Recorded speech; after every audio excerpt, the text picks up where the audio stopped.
Assalamualaikum warahmatullahi wabarakatuh. Nama saya Muhammad Haris, NIM 20203359. Di sini saya akan mempresentasikan tentang sejarah perkembangan pendidikan di Indonesia. Pendidikan merupakan salah satu kewajiban bagi manusia. Manusia diberi akal dan pikiran itu untuk memperoleh pendidikan. Pendidikan menurut Undang-Undang Nomor 20 Tahun 2003, pendidikan adalah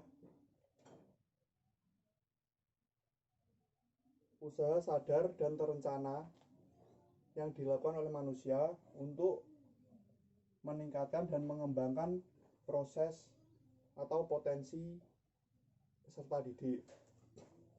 Sejarah perkembangan pendidikan di Indonesia. Sejarah perkembangan pendidikan di Indonesia dibagi menjadi dua.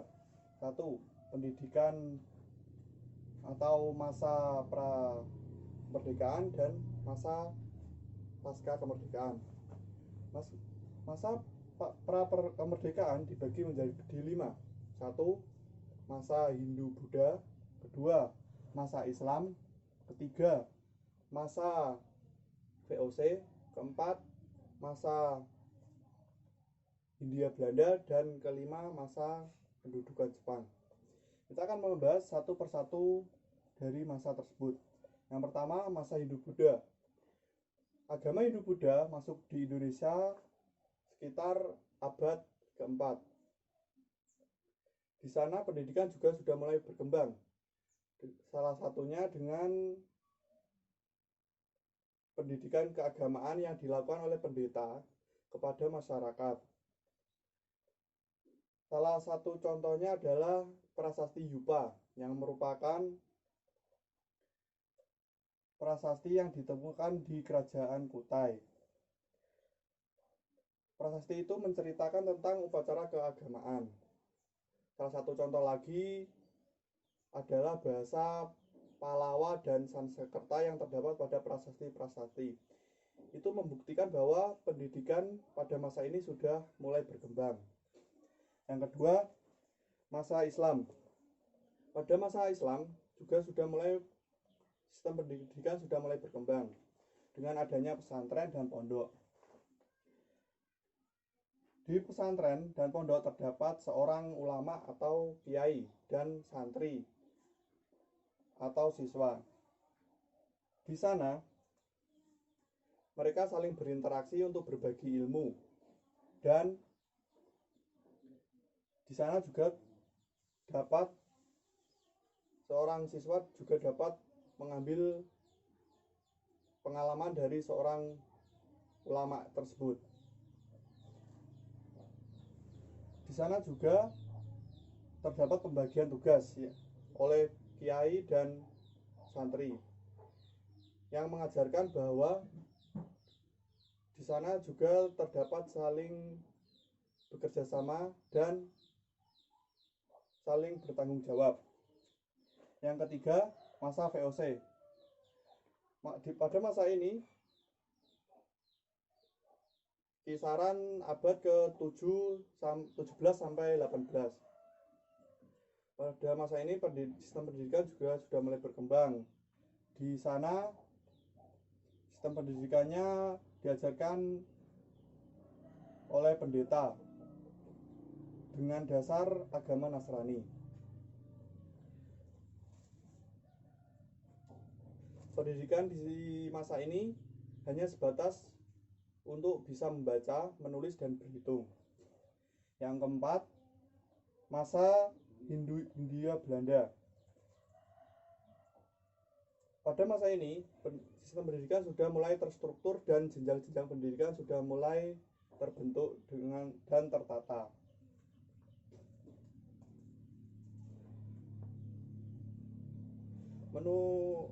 Memasuki abad ke-20-an, sistem pendidikan pada masa ini sudah sangat berkembang. Sebagai contoh, terdapatnya politik etnis, yaitu politik di mana edukasi dikedepankan. Pada masa ini juga pemerintah Hindia Belanda tidak semata-mata pendidikan untuk rakyat pribumi, melainkan untuk kepentingan mereka. Rakyat pribumi dibebankan untuk menjadi pejabat-pejabat pemerintahan.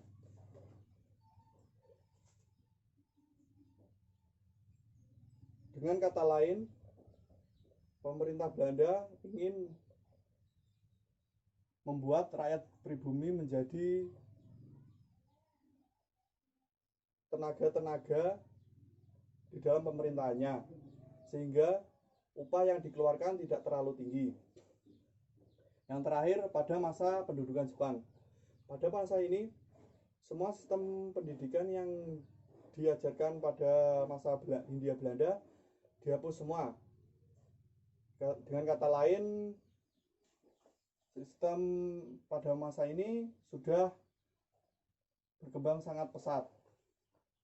Salah satu contohnya dengan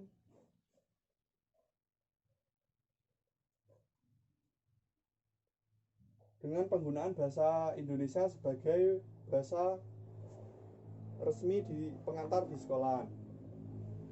Pada masa ini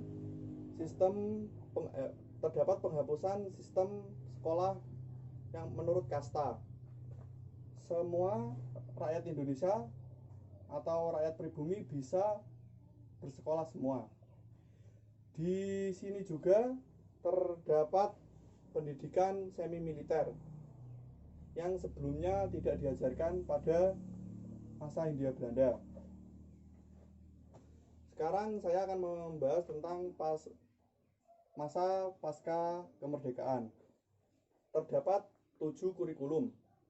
Yang pertama kurikulum 1947, 2 kurikulum 1968, 3 kurikulum 1975, keempat kurikulum 1984,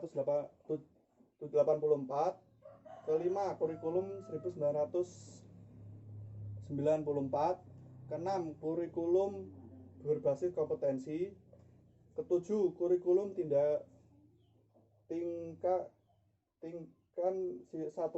satuan pendidikan atau KTSP. Kita akan membahas satu persatu. Kurikulum 1947 merupakan kurikulum pertama yang diberlakukan di pemerintahan Indonesia. Kurikulum ini tidak jauh beda dengan pada masa penjajahan. Tapi kurikulum ini lebih menekankan nasionalisme dan patriotisme, karena pada masa ini masih ada isu penjajahan oleh negara Belanda. Yang kedua, kurikulum 1968. Kurikulum ini dibuat untuk memperbaiki kurikulum sebelumnya.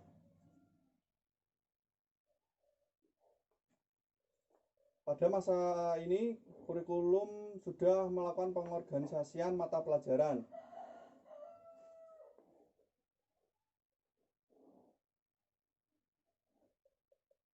Pengorganisan mata pelajaran serta mengelompokkan mata pelajaran agar saling berkaitan. Ketiga, kurikulum 1975. Pada kurikulum yang satu ini lebih menonjolkan dengan digunakannya sistem instruksional di dalam mata pelajaran. Diberikan tujuan kurikulum di mana tujuan pembelajaran sudah ditetapkan sehingga pengembangan bahan ajar tidak terlalu bagus. Yang keempat, kurikulum 1984. Kurikulum ini merupakan perbaikan dari kurikulum sebelumnya. Kurikulum ini sudah adanya CBSA dan sistem spiral. CBSA adalah singkatan dari cara belajar siswa aktif. di sini siswa akan lebih dilibatkan dengan pelajaran. CBSA juga menekankan siswa untuk melakukan atau melibatkan pada proses belajar mengajar. Meski sistem instruksional masih ditetapkan, namun siswa di sini disuruh mengembangkan sistem pembelajaran untuk mencapai tujuan tersebut. Sistem spiral.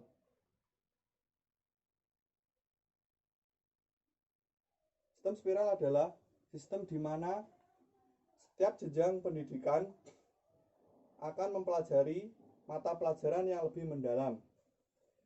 Yang kelima, kurikulum 1994. Pada kurikulum ini lebih menitik beratkan pada materi atau mata pelajaran. Di sini siswa akan diberikan materi dan mata pelajaran yang sangat banyak, sehingga siswa tidak bisa mengembangkan materi pelajaran tersebut. Yang keenam, kurikulum berbasis kompetensi. Kurikulum ini merupakan perkembangan dari masa reformasi, masa di mana kebebasan itu sangat dihargai.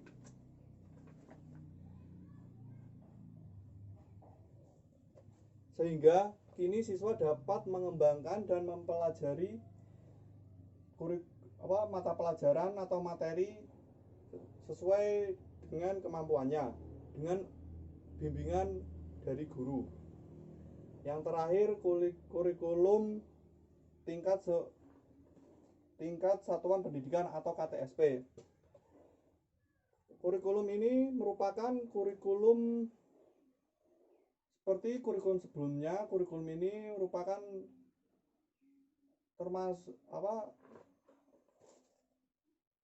perkembangan dari kurikulum sebelumnya. Secara teknis, kurikulum ini sama seperti kurikulum sebelumnya. Hanya pada kurikulum ini lebih menekankan perkembangan kurikulum di masing-masing daerah. Sekian dari presentasi saya tentang sejarah perkembangan pendidikan di Indonesia. Kurang lebihnya mohon maaf. Wassalamualaikum warahmatullahi wabarakatuh.